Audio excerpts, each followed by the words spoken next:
అర్హుడైన నాయకుడు ఉంటేనే అభివృద్ధి సాధ్యమన్నారు లోకేష్. ఏపీ అభివృద్ధి కోసం సీఎం చంద్రబాబు అలుపెరగని కృషి చేస్తున్నారని ప్రతిపక్షాలు అర్ధరహిత ఆరోపణలు చేస్తున్నాయని మండిపడ్డారు.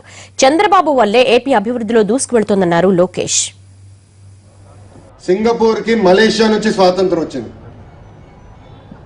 సింగపూర్ కి స్వాతంత్రం వచ్చినప్పుడు పేపర్లో ఫ్రంట్ పేజ్ లో ఒక ఆర్టికల్ వేశారు, అసలు సింగపూర్ బతుకుతుందా చనిపోతుందా, కొత్త దేశం సింగపూర్లో ఏమీ లేదు, అలాంటి దేశం ఏర్పడితే ఏమవుతుందని.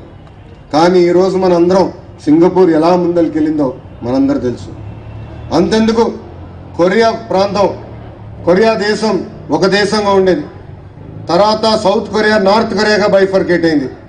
ఈరోజు మనం వాడే టీవీలు, మనం వాడే సెల్ ఫోన్లు అన్ని సౌత్ కొరియా నుంచి వస్తున్నాయి. కానీ నార్త్ కొరియా చూస్తే ఒక్క కంపెనీ లేదు. ఇది మీకు ఎందుకు చెప్తున్నానంటే, ఒక్క నాయకుడు వల్ల, అంటే సింగపూర్లో లీ క్వాన్ యూ వల్ల ఇంత అభివృద్ధి చెందింది. అదే అవకాశం ఈరోజు ఆంధ్ర రాష్ట్రంకి వచ్చింది. అదే అవకాశం మన నాయకుడు చంద్రబాబు నాయుడు గారు తీసుకుని ఈరోజు మన రాష్ట్రాన్ని ఒక పద్ధతి ప్రకారం ముందుకు తీసుకెళ్తున్నారు.